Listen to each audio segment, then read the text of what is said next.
win with an archer, win with a ninja, and heal somebody. Because when I was assembling my parties prematurely for recording today, I had assembled all my parties in order of doing the fortresses. So this is actually for Boed Fortress. We're actually going to skip number 2 and go straight to party 3. We'll go back to number 2 later. This party is assembled, having based it off of looking at the enemy map and figuring out what I'd like to do.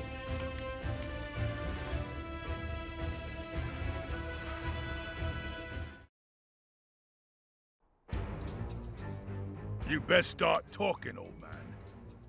Tell us something we can use. I can make your past disappear. Don't you have a better offer than that? Town like this, a man's entitled to his past. A word of advice. Go home. And no point taking me. I'm not talking. You got quite a tongue for an old seaman. Or maybe you're just a washed-up pirate, eh? We're taking this one with us.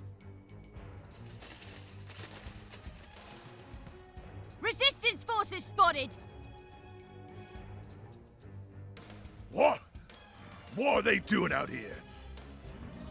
Unless they're after what we're after. Keep this one under close watch. Vanquish the enemy. There are no target leaders here. With that being said, remember that we are 14 levels higher than the enemy, so basically we are the boss units. We'll be shrugging off enemy damage and just 1-2-shotting them. What are you doing here, boy? There's no guff in saving me. This might come as a surprise, but I don't let profit dictate all I do. Good luck with that. So you're saving me from death. Why? I know at least one person who'd be sad to see you go. Ha! I thought your breed of fool long gone from the world. Sooner or later, those who put their necks on the block for others get the blade. But do as you like, boy. As soon as he's finished his turn, we'll pause and we'll take a look at a couple things. Alright, so if you are crazy like me, which probably no one is, because no one really cares about their units that much. But what I typically do off camera is I will load a map until I find a dude with good stats. When I add up his stats, I think they were adding up to 1250, 1350, something like that. A good Azelstan at level 36 has 10 more points than that. So that's the difference. Across 7 stats, he has 10 more points total. So I would load and reload until I found one with those stats, and these are numbers I came up with. All right, I'm not saying like there's a guide for farming in Azelstan out there. Now the reason I'm talking about this now is this is not the same stats or character that will join you later. While he does join you, it is not this entity, because the one later will have different stats. All right. Anyways. What typically happens is he runs down this alleyway, enemies block him off, he gets completely surrounded. So I have set up something, and I'm going to try it, and I don't know if it's going to work, but I think it sounds cool, so we're going to do that. We'll take command of him, and our archer, Reginald. Why don't we also take command of our healer, because the computer sucks at healing. And anything else? We'll take command of this ninja so she can jump to the other side. I think that should be enough. The computer can take care of the rest. There's nothing I can do about this bad perspective. Even though I set the camera to directly overhead, it'll always pan to this angle.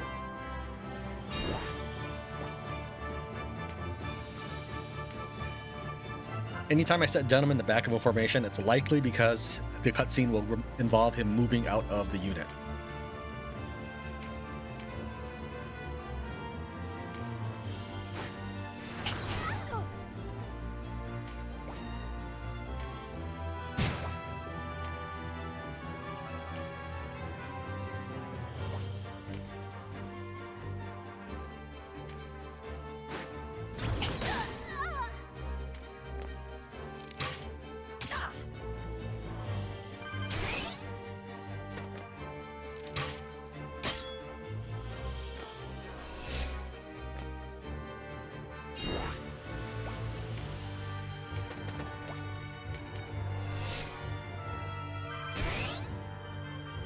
Try zooming in a little bit. There we go.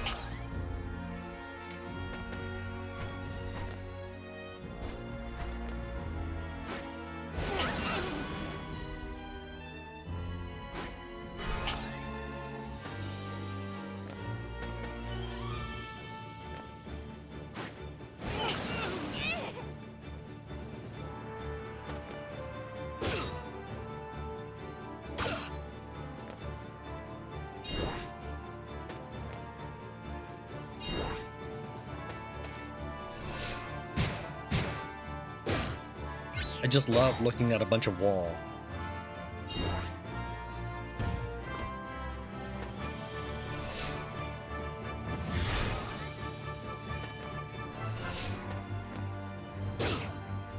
Alright, so at this point, Azelstan is completely blocked in by a Swordmaster, a Knight, and a Terror Knight.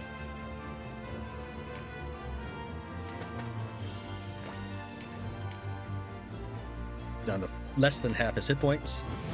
There's our bonus objective.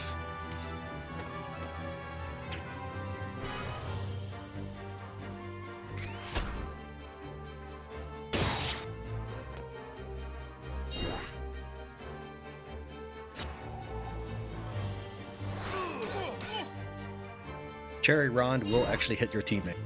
Be mindful of that.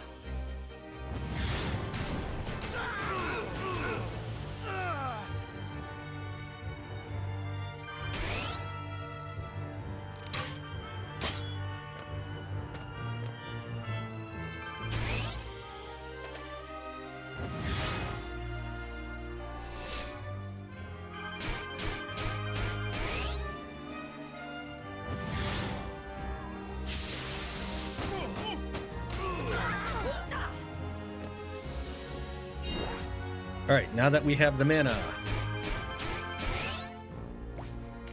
finally I get to do my plan.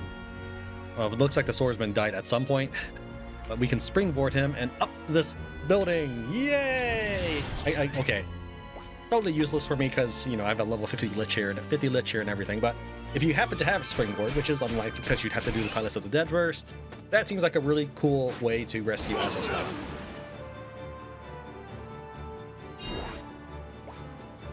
Alright, now that he's pretty much safe, we're gonna go ahead and just let the AI take over everybody.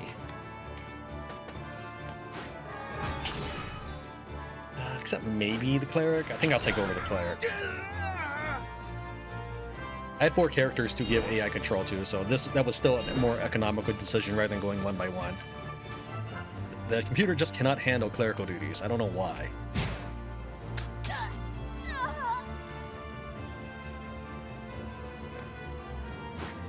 Well, Denam is still level 36, but he has 200 levels of the Palace of the Dead worth of charms, as well as all the charms I've accumulated throughout the course of the storyline thus far.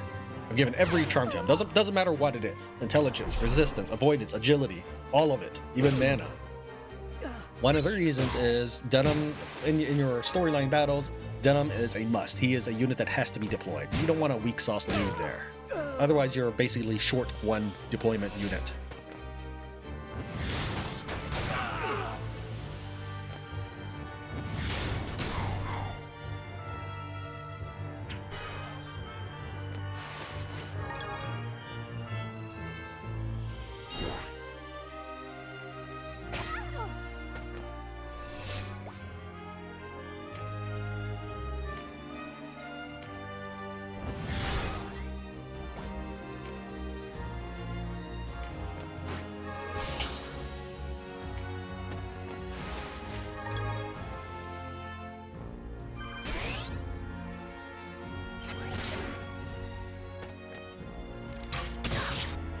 Nice critical.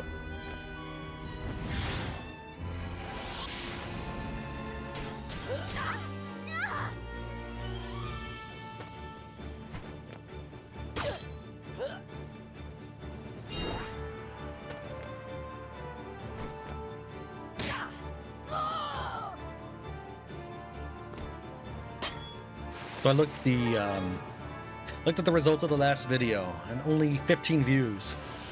I think I'm so low on views because my progress is so slow. I'm very methodical, and I'm the scourge of the enemy loot tables. I draw maps. I grab everything I possibly can. If it's nailed down, I still take it. I'll rip it out of the wall and take the wall with me. But that's making for a much slower play experience, which is giving you a much slower video turnaround time. And I suspect that anybody who wanted to watch Ogre battles probably gone to see someone who's done more or finished a game. The problem is I want to make informative videos. Because this is a 10-20-year-old game, right? So if I just play it without having ever played the previous entries, I don't have much to say there. Perhaps this was doomed to fail from the start.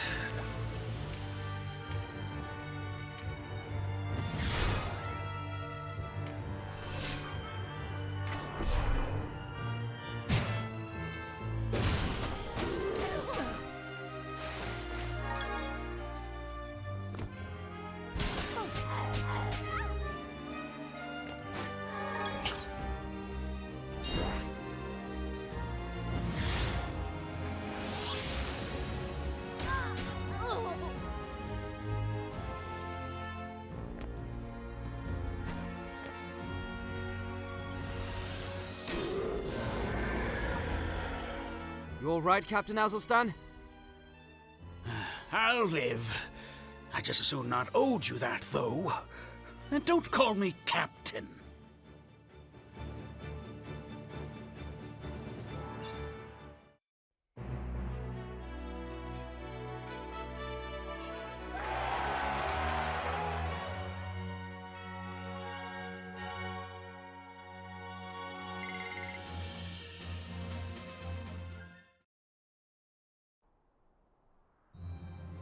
Thank you for your help back there.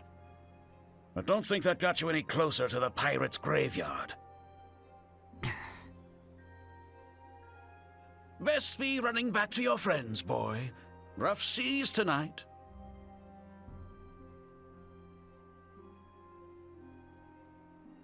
You get along before the storm rolls in. Go home, or whatever it is you call it.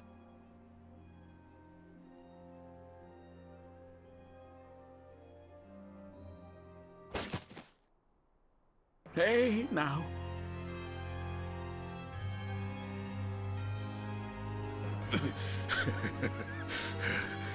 That'll show him not to cross the Bakram.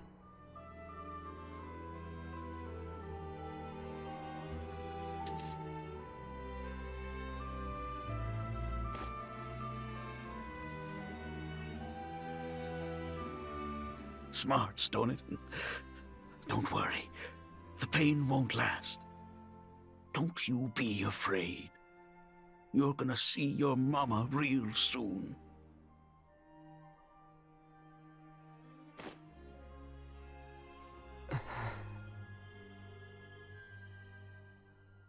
They say history's got a way of repeating itself.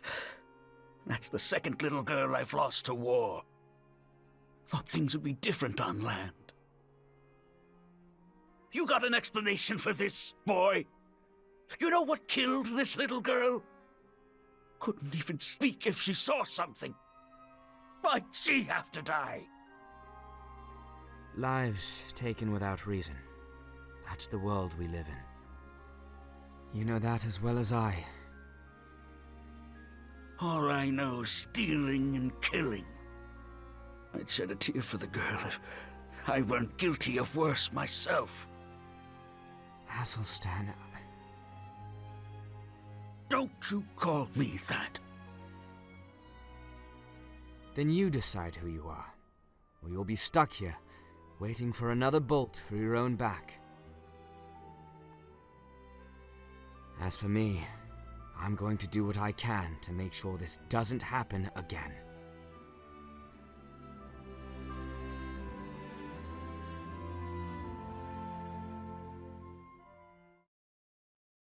Even though that was an important moment for Azelstan, there is no update in the Warren report yet, and there are no clues for it, but you need to progress to the Pirate's Graveyard to continue this. The first two areas are dependent on your character's level. I won't be showing you those fights, but I will kind of show you some information about this. So let's say I grabbed this level 50 guy, and we're going to dump him out in a second, but let's say I grabbed that level 50 guy. The enemy is now level 51. Or if I take him out and have nobody in the party, our minimum level would be 1, so the enemy is level 2. In the Forampa Wildwood, your units will fight enemies of equal level. In the Pirate's Graveyard, they will be 1 level higher. I suppose you could use this way to climb out of the Union cap. For the purposes of this fight, we are actually going to be bringing in a team of 36s. While Denam is totally capable of fighting a team of level 50s with his incredible stats, I figure that I will overpower the enemy more if the enemy is as low as Denam's level, and I have gear that stems from level 50 enemies. I will skip past these 2 fights, and then we'll see you at the next story map.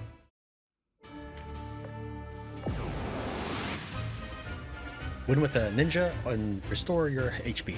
So for this particular battle, the enemies, here we have level 50 units. For this particular battle, the enemies are static level 36. Once again, I will be leveraging the most strength I possibly can in conjunction with my opponents. I do not attempt to fight fair, I just attempt to win. This is the time that if you cared about your hireling's stats, this is the time where you would want to load the map until you get an Azelstan whose attributes you are happy with.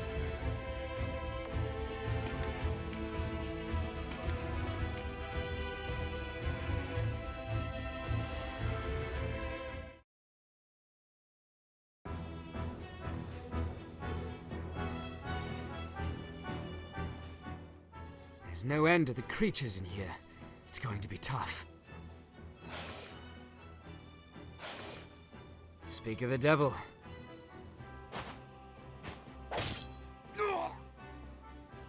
Azelstan! You're headed into the graveyard deeps, aren't you? Best clear a path first.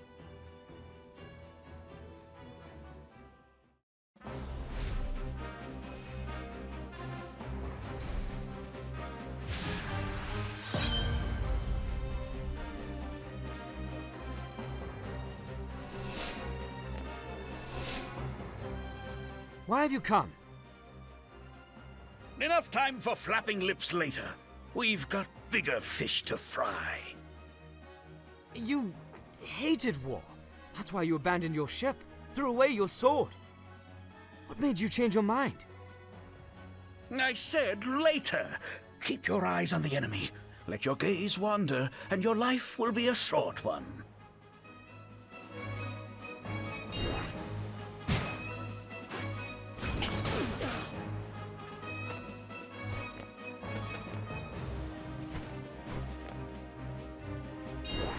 Most of my characters tend to be, I think, earth, ice, and maybe a little bit of air. I don't really have much in the way of fire or lightning.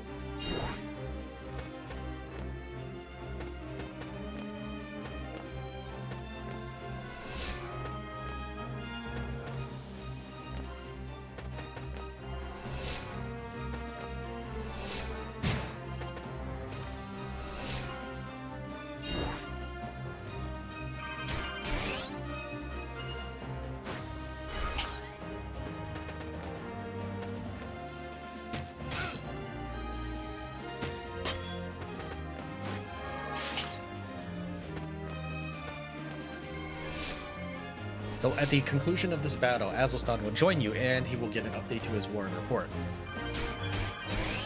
However, if you take him deeper into the caves, he will unlock a hidden area for you. I mean, that's not how the story presents it, but game mechanics wise, that's pretty much what happened. Until you brought him in, you can only go about 5 levels in this place. So you bring Azelstan, basically he's just a stay in your union, your army, and you get to go further. But none of this is necessary because he joins you here. However, we will be covering the rest of the graveyard storyline or plot quest or whatever you want to call it, side quest, which does involve bringing Azelstan. When you find a ghost later deeper in the caves, if Azelstan is not in your party during the fight, then you don't get to continue that quest. He can be in your army and it still won't count. He has to be in that fight. There are 3 different varieties of outcomes, but none of them are major at the conclusion of that quest line, which I will get into once we get there.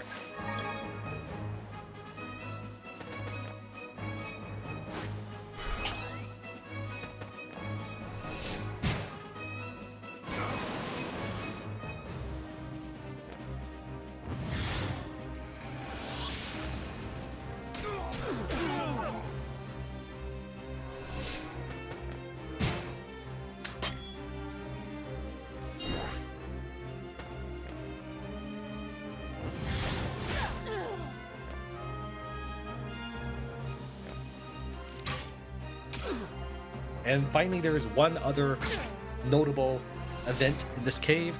There's this level 60 opponent here with level 57 bodyguards. we're gonna go crush that guy on the way. Denam's stats are comparable to him, but he can still basically one-shot us because he does like 1700 damage in a hit, which, by the way, is specifically not a spell. I have Hoplites who can resist or shrug off 3 magic spells between attack turns, and I have 8 Matriarch Patriarchs who can shrug off 2 physical attacks. This is a thing like Disrupto or something. That's a skill like how a Cockatrice has numbing or petrification breath, or Ice Dragon has ice breath. Well, that's like that. It's a physical attack. It's a skill. It's not a spell. So you'd want to use the physical nullification abilities to shrug it off. However, we're not even going to do that. We're going to overwhelm them with zombies. I'm not sure that there's many problems in the game that can't be handled by throwing enough zombies at it. Now, you do lose experience by using zombies, but I like using them because it gives you a better view as a video. Instead of seeing, say, 12 skeletons walking around, they all look exactly the same. If I zombify, or if I have some zombie warriors and zombie terror knights or something, it's easier for you to see. However, since I'm doing a no in-cap run, I can't make my own zombies. I can only recruit the zombies I find. That's one of the reasons why I have level 45 dragons instead of 50. Even though I could recruit level 50 dragons, I can't find any 50 zombies yet. I did find 45 zombies in the Palace of the Dead, but that seems to be a static location, as in the enemies do not level with me. Again, all of this might change in post-game, but I've never been in post-game. This is, as I've mentioned before, my first playthrough, ever, on any version.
In this cave, you'll find lots of lizard folk, and since it's a graveyard, you'll find lots of undead.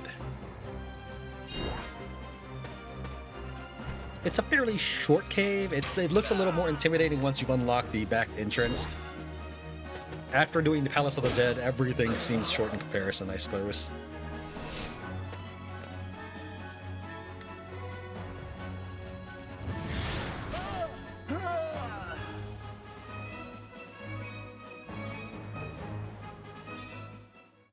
Since Denam has a star here, he'll have a star in the cutscene following.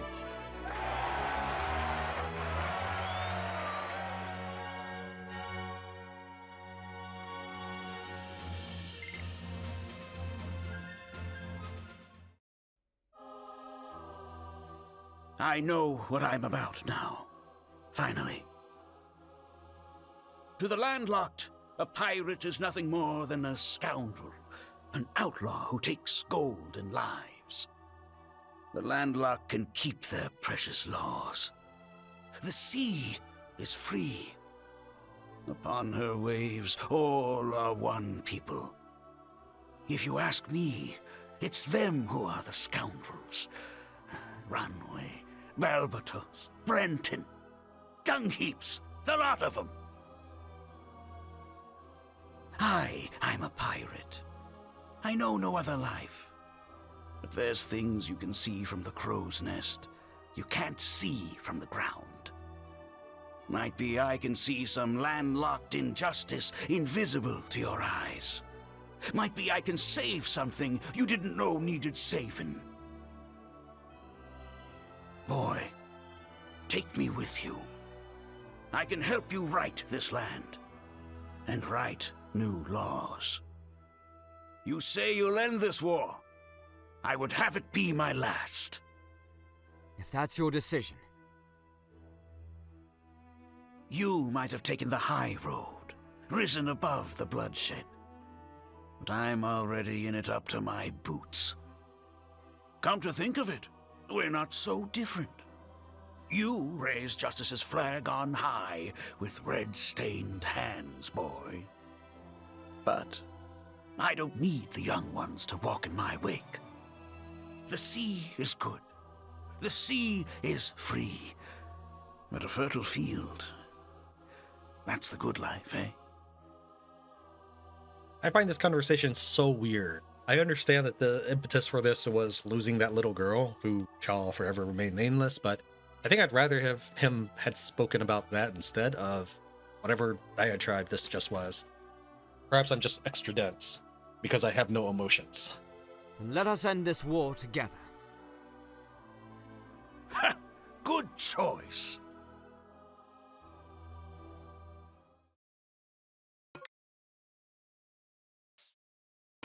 Azelstan wants to join the party. You don't get any Buccaneers marks for this, but you can find them deeper in the cave. Now that he's joined us, we do have a War and Report update for him.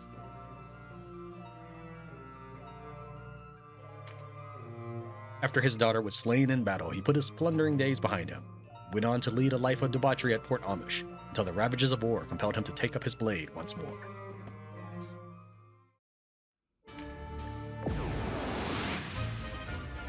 Perform an action to exercise an undead enemy and win with an archer. Didn't pack an archer for this one, so let's go ahead and swap out one of these rune fencers. We'll say that one, and throw in Reginald.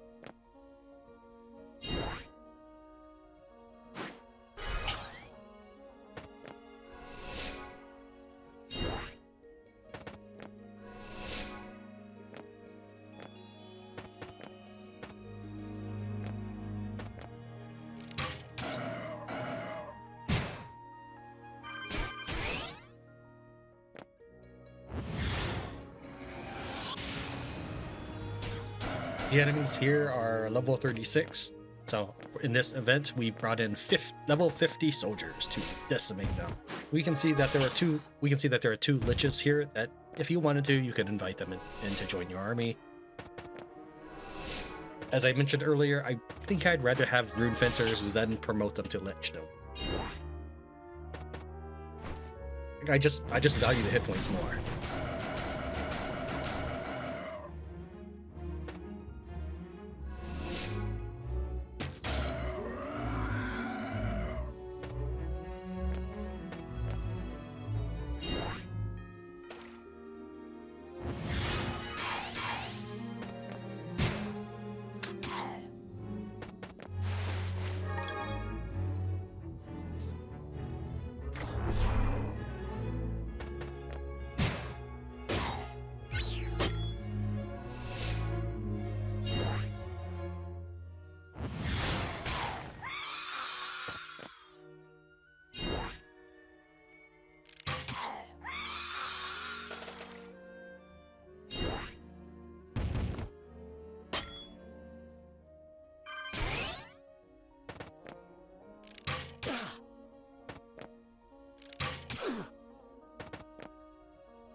I don't like how the cleric is spending time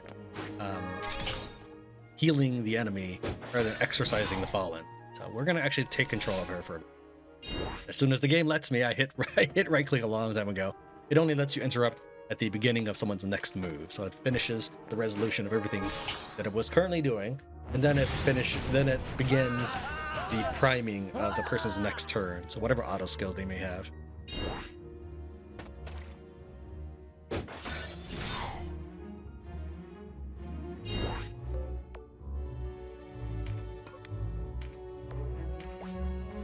Now I can get rid of their ability to heal the enemy if I just remove those spells entirely. That seems a bit overkill, but it is useful when you just want to AFK it.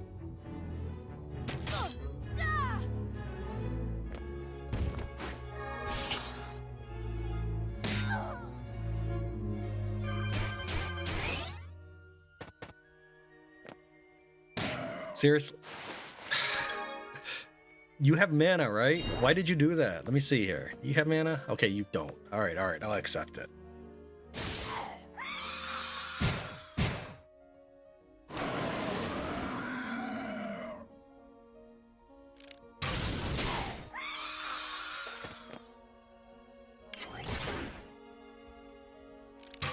I also think it's lame that you don't get the loot from enemies that are stilled at the end of the battle.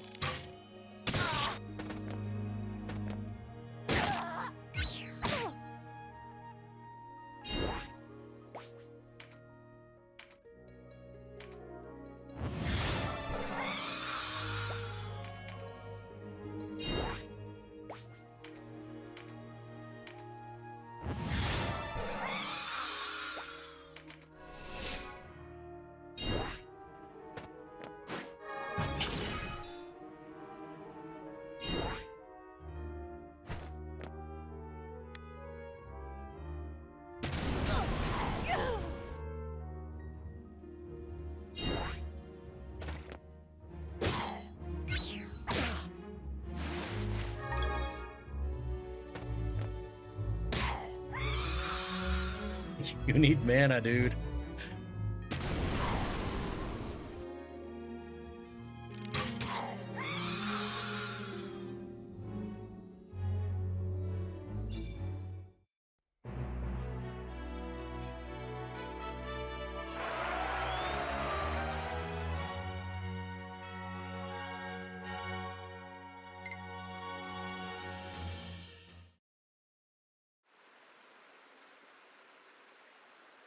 I can't believe this goes even deeper.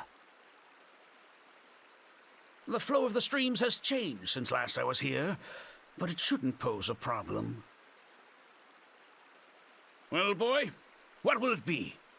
Press onward? It won't be easy going. If you think you've seen foul things so far, there's more and worse ahead. And I doubt you'll be finding that pirate's treasure either. Time to stop and think about what you're really trying to accomplish here. Think well. We've come this far. It's not about the treasure. We'll continue. Besides, you're still hiding something. Okay, that has unlocked all of this stuff. This just leads back here, so it's kind of a shortcut and for future excursions. Our goal is in this direction. However, I'm going to hit this first, which is a Heavens General as long as you have one of the Heavens works that you craft using the Palace of the Dead's Master Recipe Book. Obtain a buff card, win without incapacity units, win without a Chariot Tarot. As I said earlier, we're going to swarm the enemy with undead. Now, we actually can do this battle without Denam, but Denam is a beast. And he's perfectly capable of this fight. In fact, let's see here. I wanted him to have one of these blades, was it? Or does EG have the blade? So go ahead and remove both of his weapons for the second. Go to Denam. Equip double attack and auto equip. Alright, now he's got the best blades. Give him teleporting shoes so he doesn't get trapped. Swap out for back attack in case it helps. I think we're good. And just make sure we cancel AI.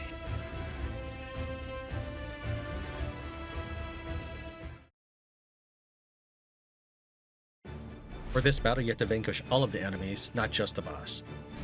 The normal strategy for players is to defeat the boss early, and then use the chariot to help dictate whether or not you get the item drops. So I will show you how my current strategy of defeating the boss at my station in the game is like. First order of business is basically to scatter. The boss has a very, very powerful area of effect that is 3 tiles large. 1 tile is just a center tile like so. 2 tiles is across. And then 3 tiles is 1 more than that. Remember that an area 3 counts the center tile.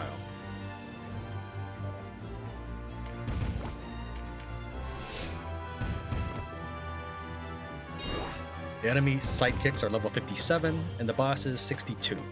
My characters are 50, Denam 36.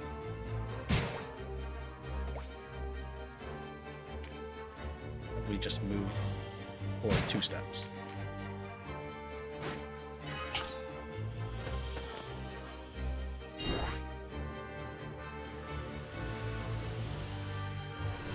I've never seen her cast a spell on the second turn. Maybe she didn't have mana for it, but I feel like she would. Actually, it's not a spell. It is specifically not a spell. That is important because, 1, a Lich cannot reflect it. A Hoplite cannot apostle it, or apostate it. However, a Matriarch and Patriarch can evade it. So it's a physical skill. I'll show you in a second after I charge up Denam here.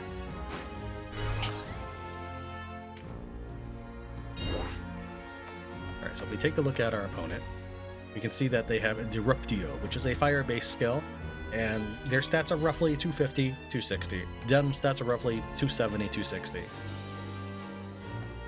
Denam could actually go toe-to-toe, but they do have 4 cards, 1,000 more hit points, and is surrounded by a bunch of high-level units. We, on the other hand, have 2 zombie rune fencers, 3 terror knights, and a bunch of zombified reptiles. Oh, and a zombie enchantress, with an emphasis on the enchanting part, because she's not going to do any damage.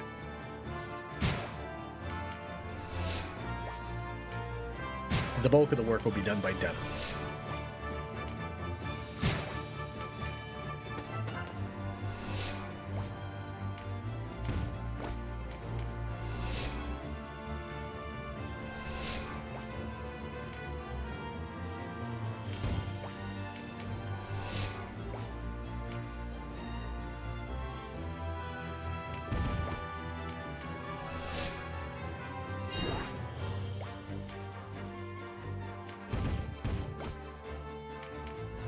Scattering my zombies around so they don't get destroyed. Now, the zombies themselves cannot defeat the enemy, not by themselves. Because of this necromancer right here, he has Banish. Denam's first role as a secret ninja is to go assassinate that target. After that, we can go on the offensive. But my zombie dragons only do about 50 damage per bite. That's why Denam will be the bulk of the fighting here.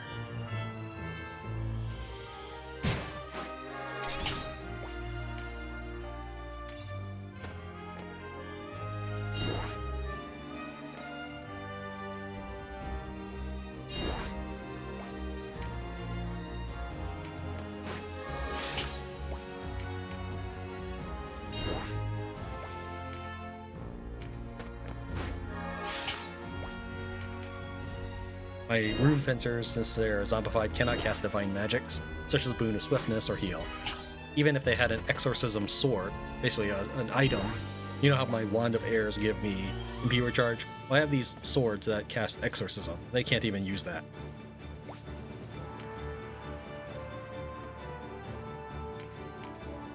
Yeah, we have a 30% chance to stun target, so let's try stunning her.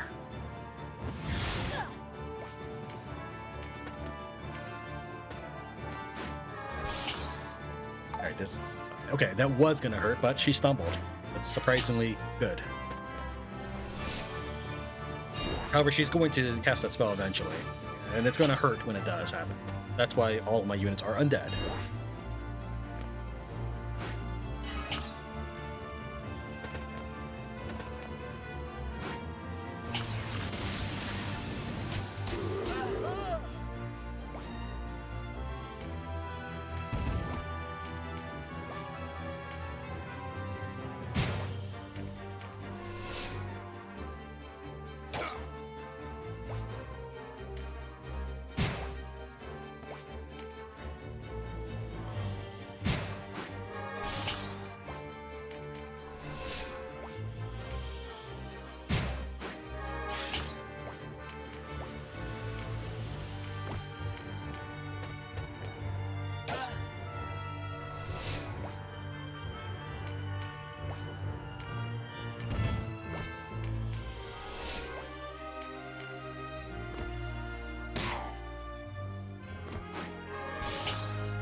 All right, here goes our second try. And that is Disruptio. That's the reason why it's an all undead army. Since Denam is wearing the Stinky set, the enemy, they are not going to attack him.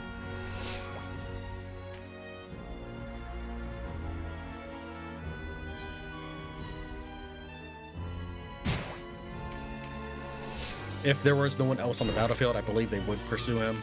But since we have some units here, it's okay.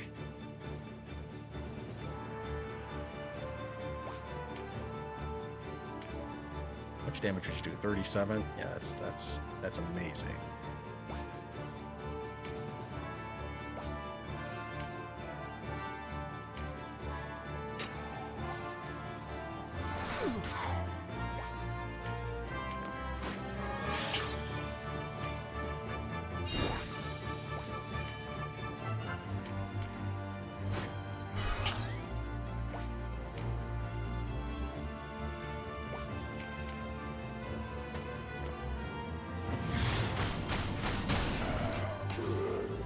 Don't expect the Necromancer to run out of magic points.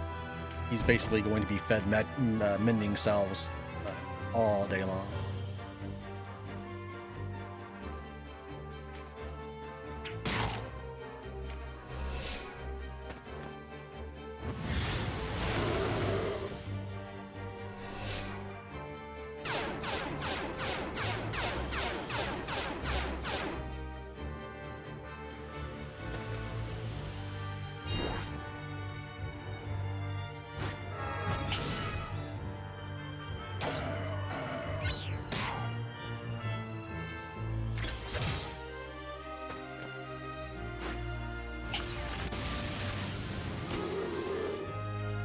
Now with his necromantic equipment, probably a grimoire or a staff, he has a large banish range.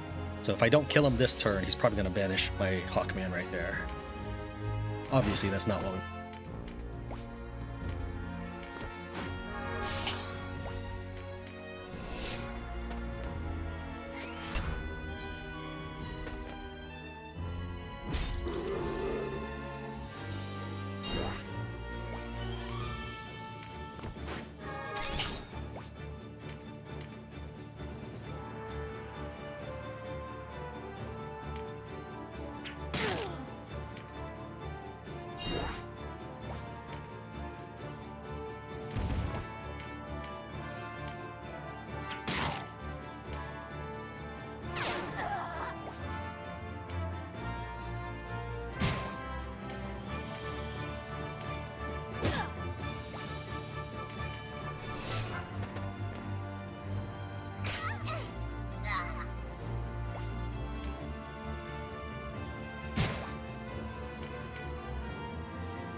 Trying not to move too much so that way they can have more RT.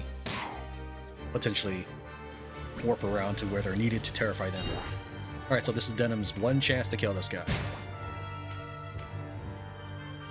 If I can get a crit, I win. Okay, the stun might help. He will move before Denam, of course, moves again. We need to think about how to further this.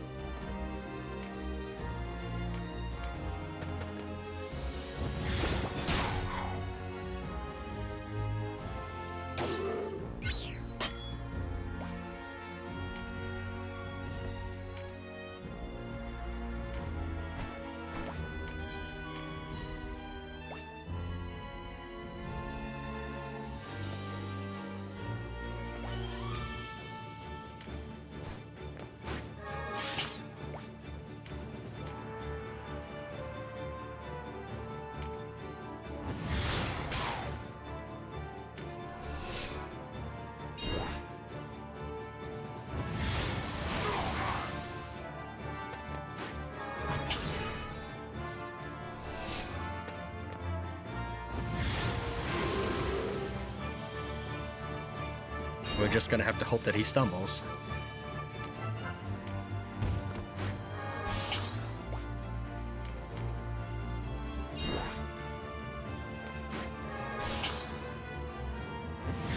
Okay, I'm satisfied with that as well. As long as it's not a banish, I'm fine with any of his spells.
Okay, there we go.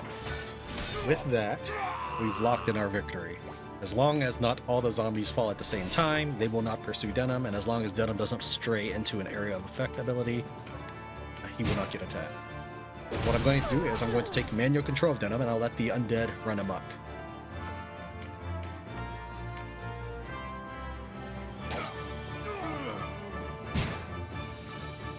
So now my guys can start moving out away from the corners and start trying to pick out targets of opportunity.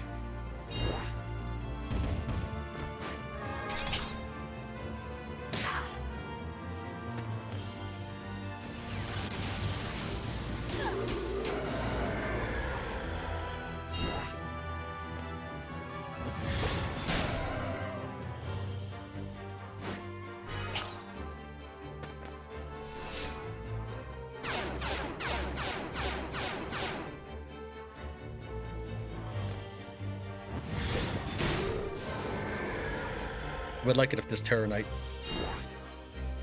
not petrified, terrorized her, frightened her. That's it. That's the word I was looking for. Frightened her. But I'm gonna let the AI take care of whatever AI wants to do. As long as there's 2 or more enemies left, the battle will proceed faster if the AI takes care of it, even if they're not as effective. They just move much faster.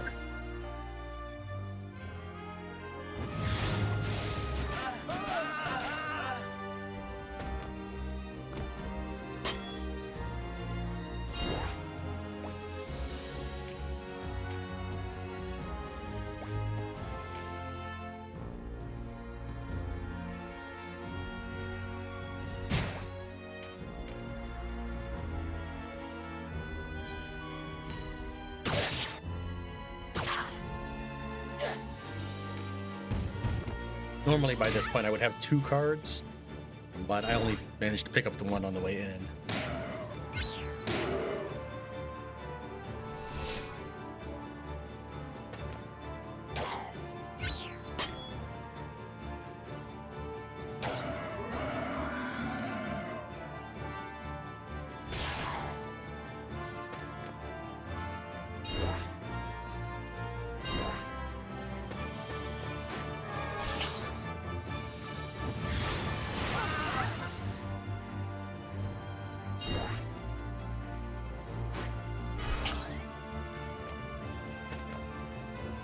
I think I have to take control of the Enchantress, because I don't imagine she'll cast any debuffs or buffs.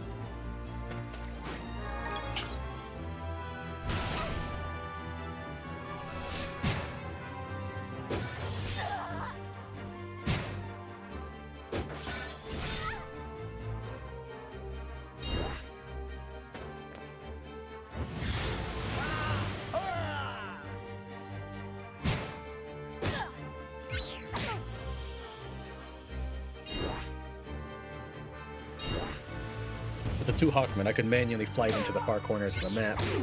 But again, I'm going for speed here. It is a little riskier, but I imagine that the odds of them knocking down all the zombies at the same time are fairly slim. Not impossible, because I think I've only got 3 guys left standing.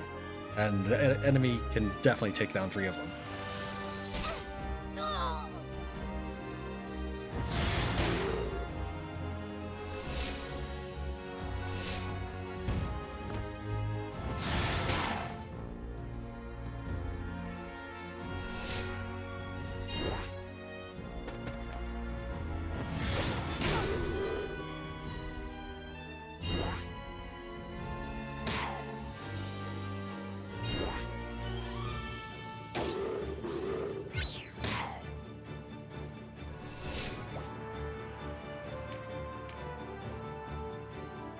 I'm not sure what the RT cost of all this stuff is. Like, for example, using the item here, would it be less RT cost? I want to assume it is, but I'm not sure.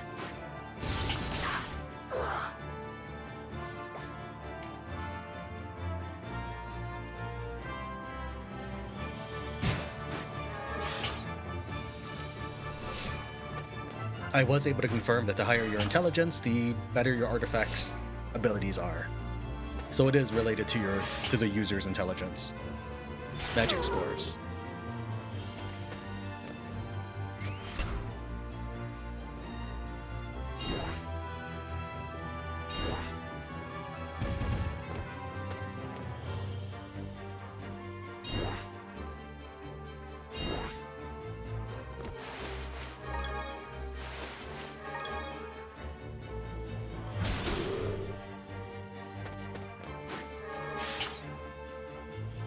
Now that I have 2 cards, Denam should be able to one-action any enemy. I wouldn't say one hit, because he's using 2 blades.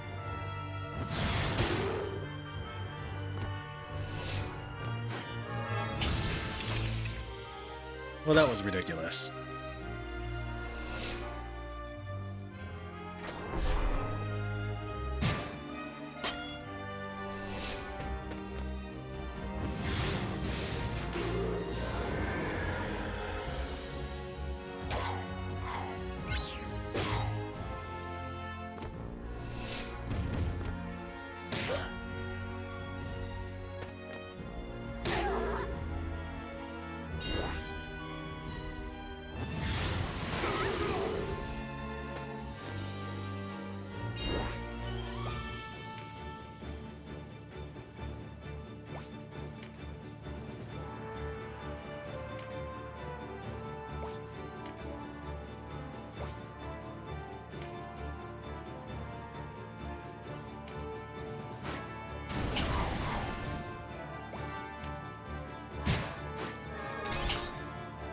If Denam gets caught in one Disruptio, he can survive it with a little bit of hit points remaining, but any more than that will toast him.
Quite the skirmish here.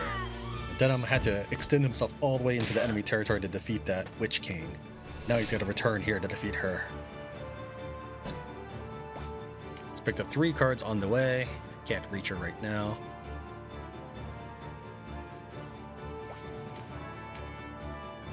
$100 damage, that's almost nothing. 38, what about this? Well, that's much better. Pick this up as a 4th card, and then we'll swing a Thunder Wave at someone. Probably her, because she casts magic, and she might be able to hit Denam. Alright, now that we've got 4 cards, and we're still chasing her down, we should be able to catch her in the next turn.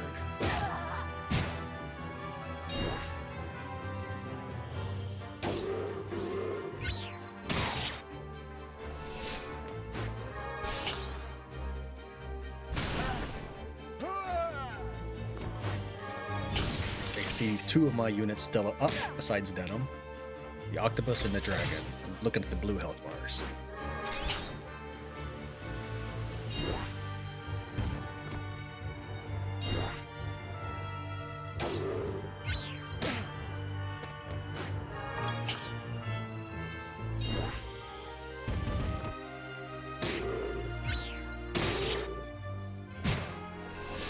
And even if they did knock everyone down, Denam could probably run away. Not 100% sure he'd get away, but he could try. And then the zombies would stand back up and they would probably lose attention to Denam. I think that's still too far.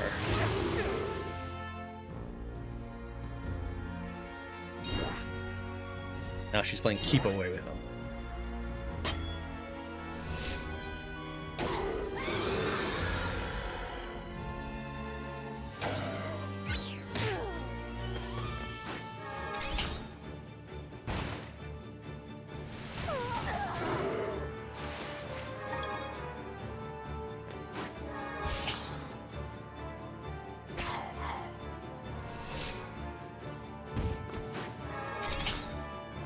Everybody is now in this little pile.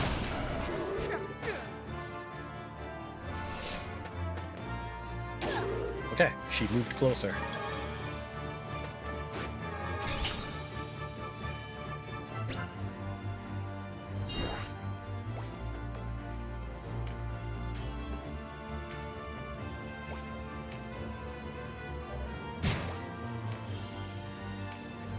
Double hit, that'd be about 1,000 damage. If I use, say, Swallow Slash, that'd probably be about 2,000. Almost one-shot her.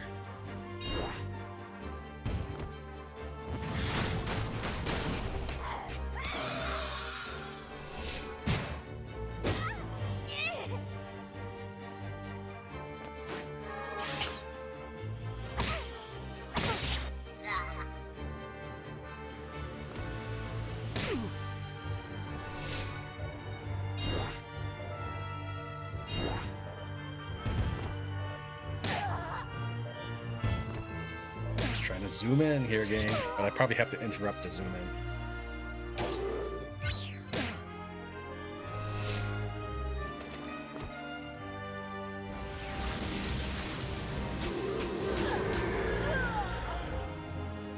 I think she just killed herself. And that may have been from Dragon Scale, or she was caught in her own blast. I'm not 100% sure about that. I do want to see what she dropped, however.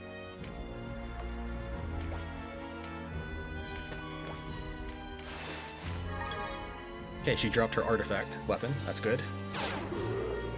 I don't believe it's a 100% drop.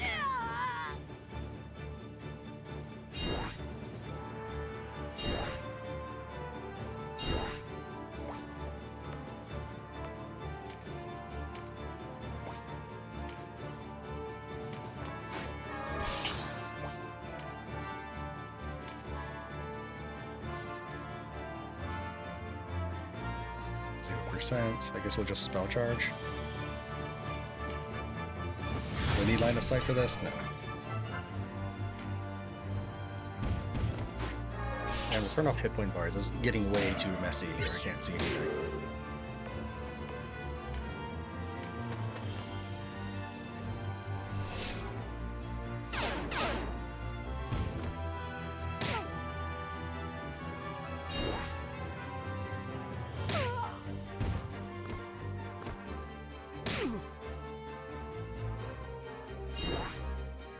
So it was a somewhat long fight, but this is how I defeated enemies that are almost twice Denam's level.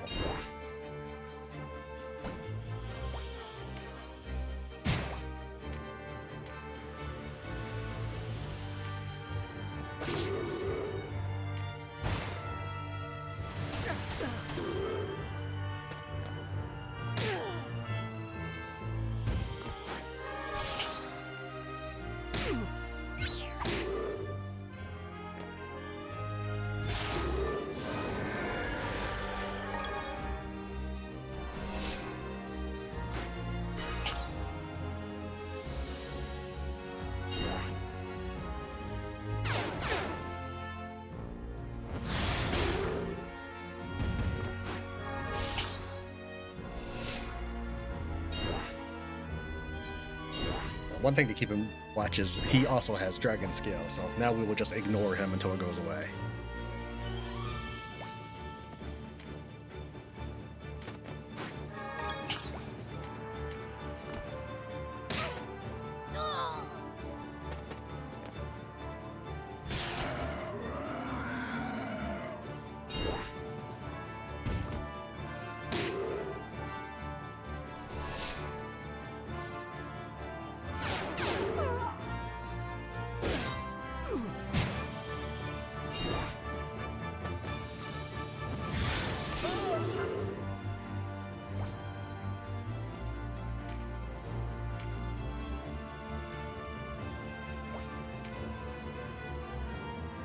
We only need one swing. Now, as far as I know, if you do a double attack and the enemy dies on the first hit, that doesn't cost you RT for both swings.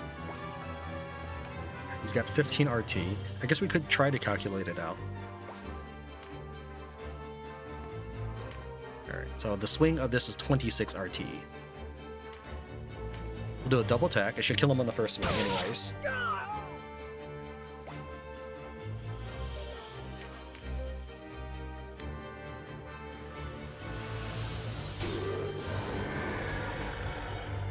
I did the interrupt, but apparently it was slower than enemy, so it's fine. I'm confident that it doesn't take the second weapon's RT.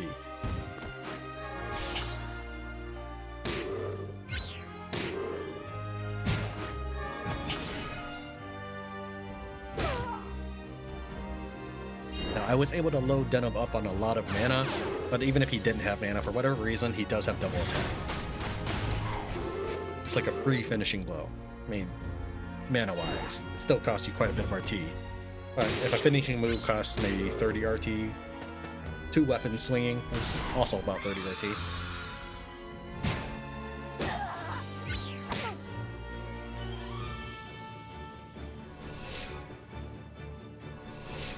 I don't want to let go of Denam yet, because he might kill himself on these dragons.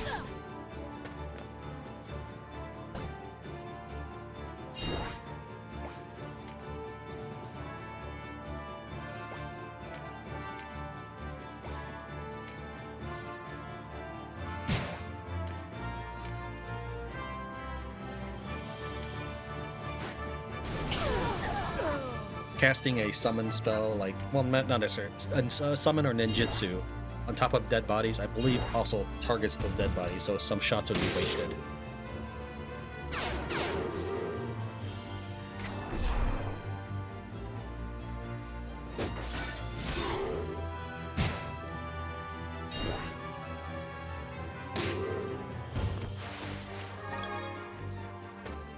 It would be amusing if Dragon Scale could activate Dragon Scale, which would then activate itself until both characters died.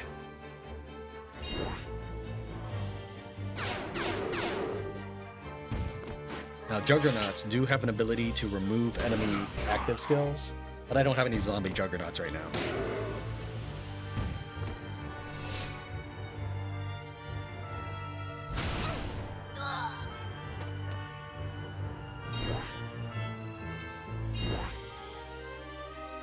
Alright, we got concentration, so now we have a 30% chance to do something.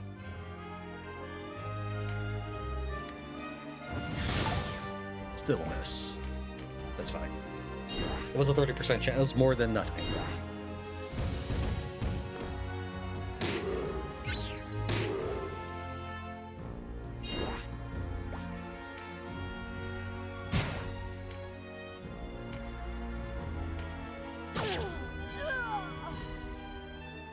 down to just the 2 dragons, and then this battle is cleared.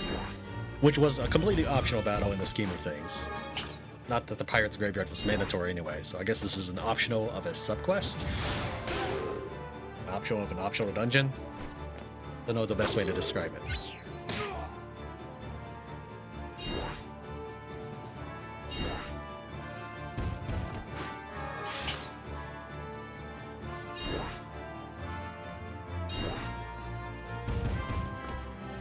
You guys incapable of attacking him? I mean, you were fine taking the reflection damage before.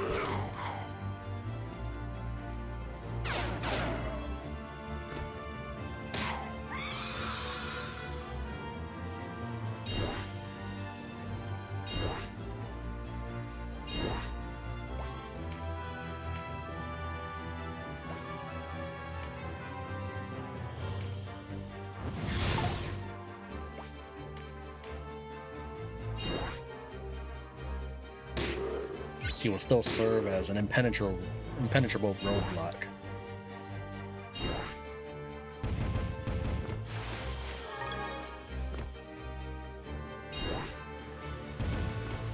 Yeah, the AI is definitely not attacking him, but the thing is he doesn't even have Dragon Scales on right now.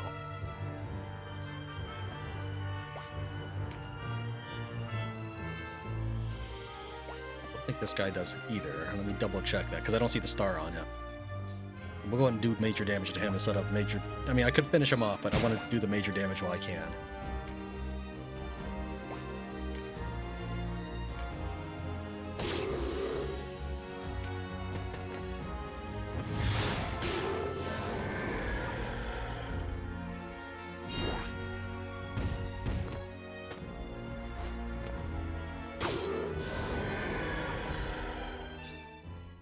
And there we go. No incaps, no chariot.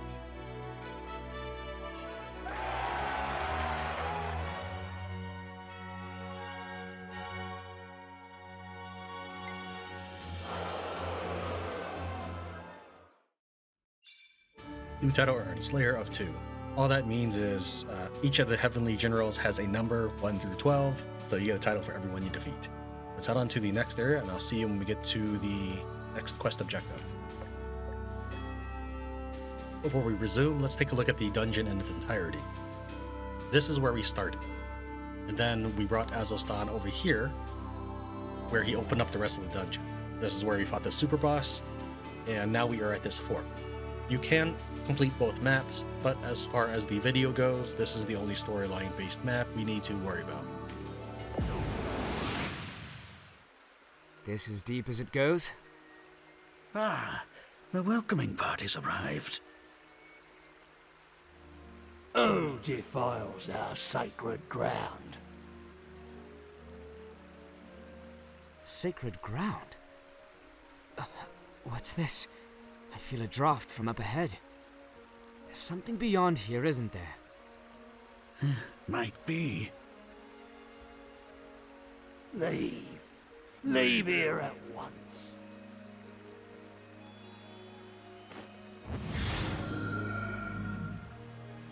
Leave, or we will take your lives as penalty for your trespass. Azelstan, it's you! It's a trick. Not very clever, though. This is one face that won't come back to haunt me. Yeah, I'm not really sure fighting your doppelganger is ever something that would be scary, but alright. Now, one thing to note is these giant pillars are actually hiding enemies here. We got 2 octopi, and they do a good job hiding your characters once you start moving into the middle of the battlefield. Your objective is just to defeat this dude here, the Spectre. You don't have to defeat everybody like the last battle we did. To that effect, let's just go ahead and grab a bunch of characters. Remember to bring Azelstan with you. We're just bring 4 hoplites. I'm not really going to care too much about this. And we'll bring in... we'll fill the rest with patriarchs and matriarchs. Do we need healing? Maybe we do need healing. Alright. Let's go ahead and put in some healers. We got those 2 here. That's probably too much healing. fine. We'll just go with. I'm spending too long in this formation screen anyways.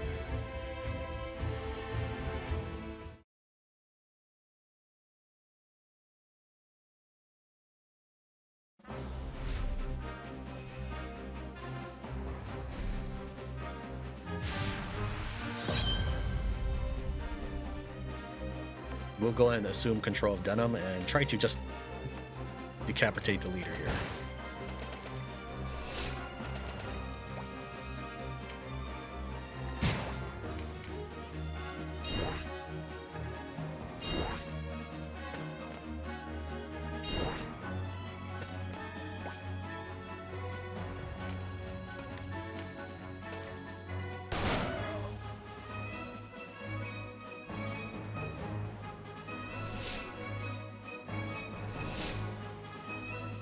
Because the enemy is largely water and ice, bringing air is not really that great of an idea, but I just wanted to throw together a quick team. They just need to be able to hold out long enough, that's all. Not really convinced that was your best move there, but alright. The AI really loves to heal the undead.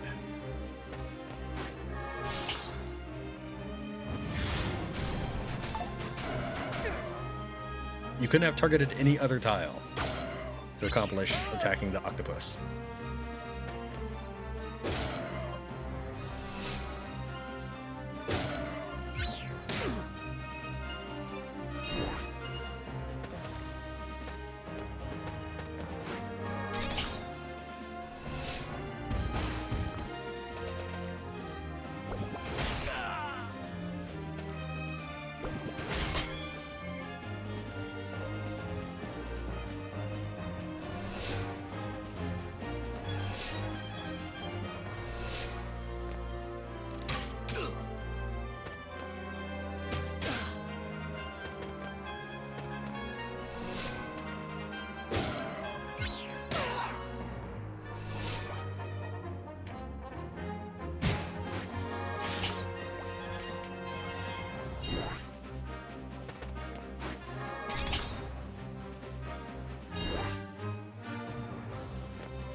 That's why the priest should not go in front.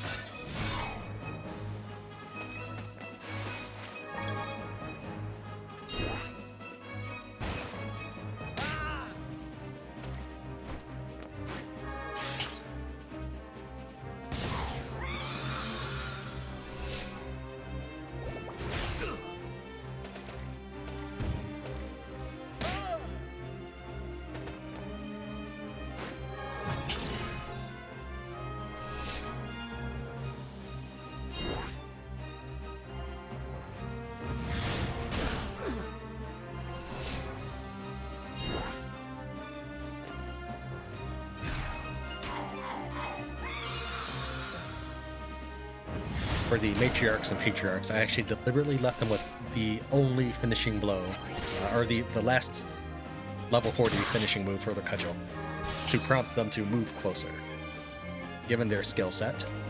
So here's Trinity Pulse, it's very powerful. So given their skill set, they can negate physical attacks and magical attacks. Intercession is for magical, Ivory Tower is for physical. So basically they're just a slightly more armored mage, but without the weapons that the Rune Fencer can use. Without the weapons a Rune Fencer has.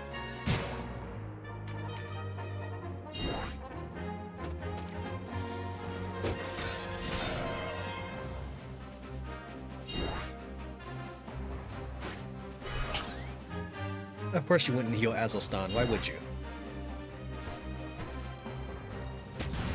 If I were concerned about it, I'd take over.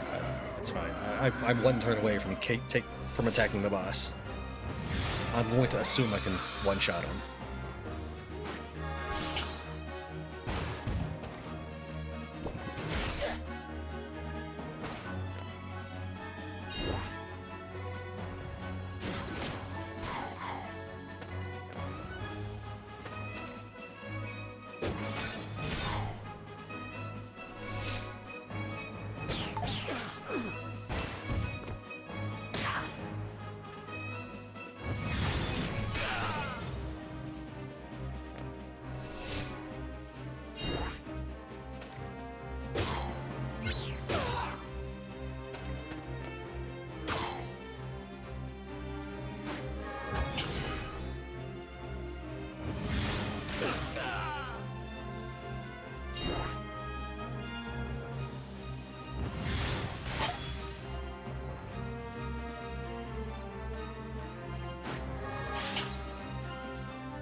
Azelstan is not totally a guest. You can actually control him. He's only AI controlled because that's the way I'm running it.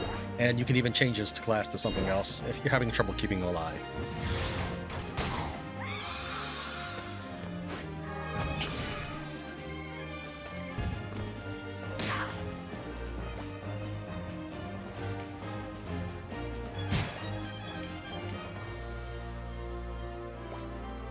Oh, I swapped weapons. He's back to... Okay, alright. For the all the other generic battles we were doing, I put my bow back on.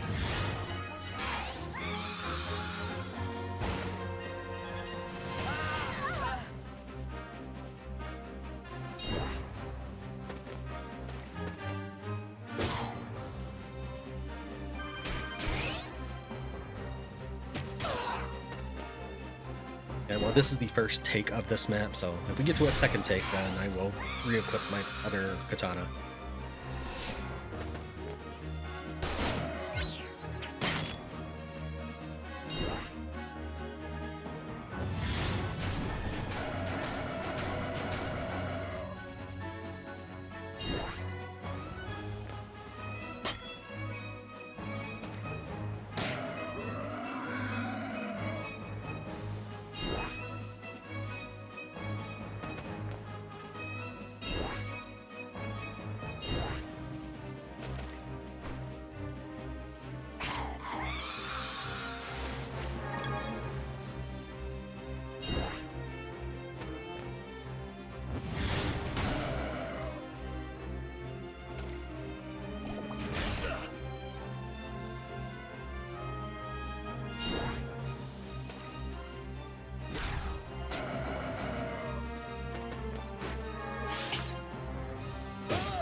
Alright, and then the cleric's up next. I was actually eyeing that timeline.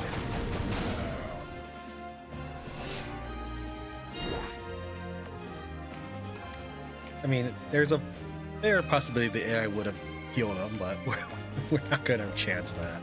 Just do it manually.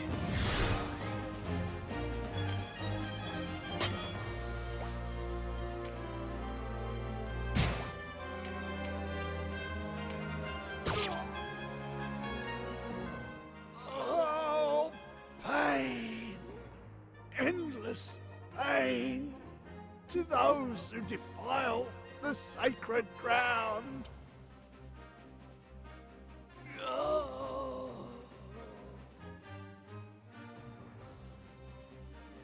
Don't worry, I'll lead you true. Azelstan? Come with me, boy. I'll show you what a ghast thinks is worth protecting. So remember to make sure to bring Azelstan with you for this fight. The game does not force you to do so. But you won't be able to proceed to the next area.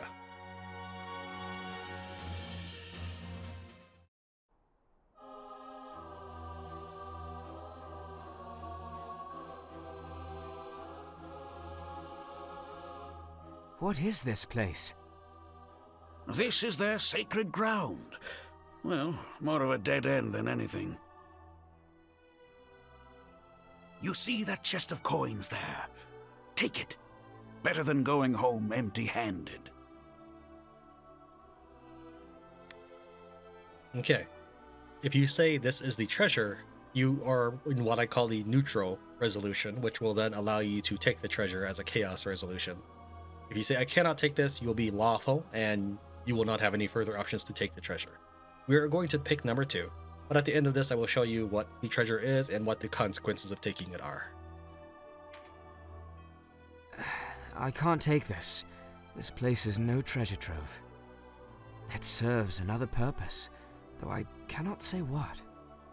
These swords thrust into the ground, someone left these here for something. As markers? Could this be a grave? Aye. This here's the place where the souls of departed pirates come to rest. No one mourns them, so they wander until they find their way here. The pirates' graveyard, this. Everything they left here, they left as proof they lived. A pirate's life is no glorious affair, and neither's his death. A few manage to come ashore, take a wife, raise a family, but most don't live half so wise. After your first captain and your last crew are gone, there's no one left to remember you. That's why they leave their swords. A nameless grave beats just nameless. If you can't leave your mark in any other way, you leave it here. Thus, a sacred ground, and a treasure worth protecting. Or a desolate cliff strewn about with junk, depending on how you look at it. Is that why you came? To pay your respects? You think my heart beats as warm as that? I have a hard time thinking you came all this way just to reveal the true nature of this treasure. Aye. There was a time when I lost sight of what was ahead. When my daughter died. I couldn't take the battle, so I came here. Maybe I was eager to join the ones who left these swords. The currents around here are treacherous things. Take your eyes off the sea for a moment, and she'll drag you down. From the moment I entered the cave, I didn't pause to rest or think. I just kept walking, deeper and deeper. I knew what this place was as soon as I stepped foot out here. I stood here a while, then went back the same way I'd come in. You just turned around? I did. This here's a place for those who went the full distance. Not for one like me, who always runs his flag at half-mast. I left my ship that day. Why? Because I had nothing more to do with it. That's why. I wasn't about to sail headlong into death like the ones here. Or start a new life, either. Dread pirate. I was a coward. Couldn't put his daughter's death behind him. But there is something that needs doing. Thanks for reminding me of that. Thank you for your help. Sorry there's not more for you to take home than this pile of coin. With luck, some of them will be old enough to have taken on a bit of value.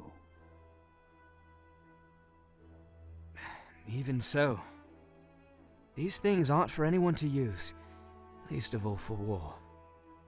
I'll let it rest. Well, I wasn't expecting that from you. Let's return. We're not meant to be here. We've things yet to do.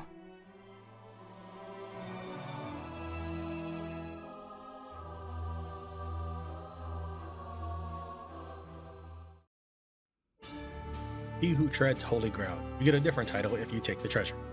We are going to withdraw from this area and head to the next location. But let's take a look at that war report.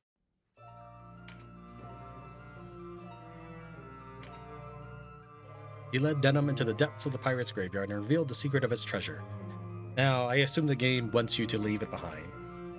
But realistically, that treasure was stuff that the pirates killed and stole their way to get. I don't really see any need for mercy there, but whatever.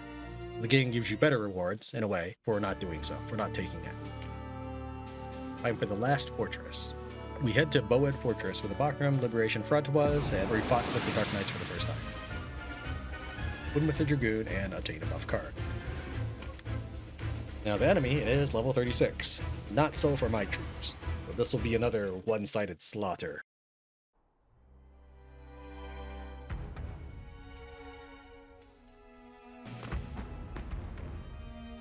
What business you got with Lobos?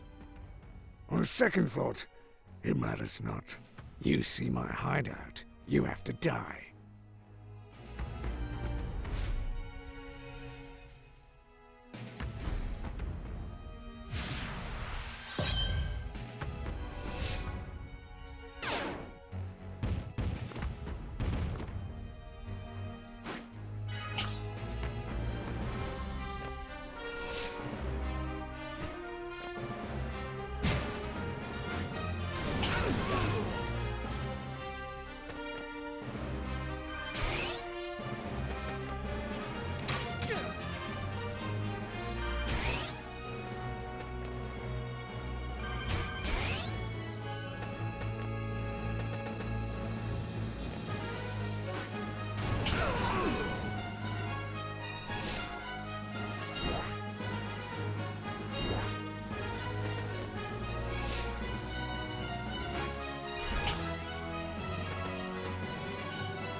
The resistance.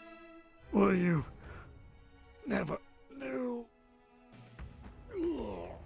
Okay, that was a very impressive AI battle there. I like it.